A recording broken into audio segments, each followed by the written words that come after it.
കൊല്ലം കുണ്ടറയിൽ 10 വയസ്സുകാരിക്ക് പിതാവിന്റെ ക്രൂരമർദ്ദനം. കേരളപുരം സ്വദേശിയായ പിതാവിനെ കുണ്ടറ പോലീസ് അറസ്റ്റ് ചെയ്തു. വിശദാംശങ്ങളുമായി ഇപ്പോൾ ആർ അരുൺരാജ് ചേരും. അതിനു മുൻപ് ആ ഒരു പ്രതികരണത്തിലേക്ക്.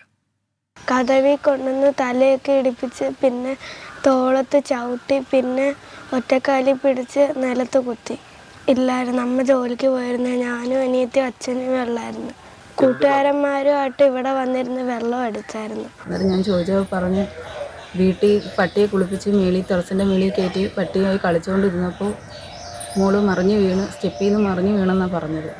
ഞാൻ എടുത്തെടുത്ത് ചോദിച്ചു വീണത് തന്നെയാണെന്ന്. അന്നേരം മക്കളും അങ്ങനെ തന്നെയാണ് പറഞ്ഞത്. അത് എല്ലാം കഴിഞ്ഞ് മരുന്നെല്ലാം മേടിച്ച് വീട്ടിൽ വന്നപ്പോഴാണ് മക്കൾ എൻ്റെ അടുത്ത് കാര്യം പറഞ്ഞത്, അച്ഛൻ അടിച്ചതാണെന്ന്.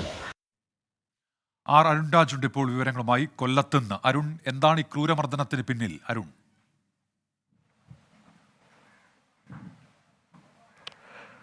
ഉന്മേഷ, കഴിഞ്ഞ ദിവസം ആയിരുന്നു സംഭവം. ഈ കുട്ടി വീട്ടിനുള്ളിൽ ഇരുന്ന് തുണി മടക്കുന്നതിനിടയിലാണ് ഈ പിതാവ് അവിടെ കടന്നു വരികയും തുണി മടക്കാത്തത് ചോദ്യം ചെയ്തുകൊണ്ട് ഈ മർദ്ദിക്കുകയും ചെയ്തത്. ആദ്യം കുട്ടിയുടെ കഴുത്തിൽ പിടിച്ച് ആദ്യം നിലത്തേക്ക് തള്ളിയിടുകയായിരുന്നു. തുടർന്ന് കുട്ടിയെ മുടിയിൽ പിടിച്ചുകൊണ്ട് സമീപത്തെ കതകിൽ കൊണ്ടുപോയി ഇടിച്ചു. ഈ കുട്ടിക്ക് ഈ മർദ്ദനത്തിൽ തോളലിനടക്കം പൊട്ടലേറ്റിട്ടുണ്ട്. ഈ കുട്ടി ഇപ്പോൾ ആശുപത്രിയുടെ ചികിത്സയ്ക്ക് ശേഷം വീട്ടിലിപ്പോൾ തിരിച്ചെത്തിയിരിക്കുകയാണ്. ഈ കേസുമായി ബന്ധപ്പെട്ട് പോലീസ് പറയുന്നത് ഇങ്ങനെയാണ്: ഈ പിതാവും അതുപോലെ തന്നെ പിതാവിന്റെ സുഹൃത്തുക്കളും ചേർന്ന് ഈ സമീപത്തിരുന്ന് മദ്യപിച്ചിരുന്നു.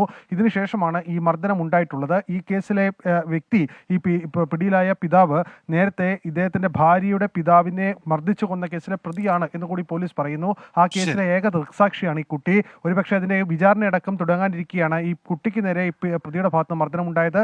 ഇതുമായി ബന്ധപ്പെട്ട സംശയങ്ങളും പോലീസ് നിലവിൽ മുന്നോട്ട് വെക്കുന്നുണ്ട്. ആർ അരുൺരാജാണ് വിവരങ്ങൾ നൽകിയത്.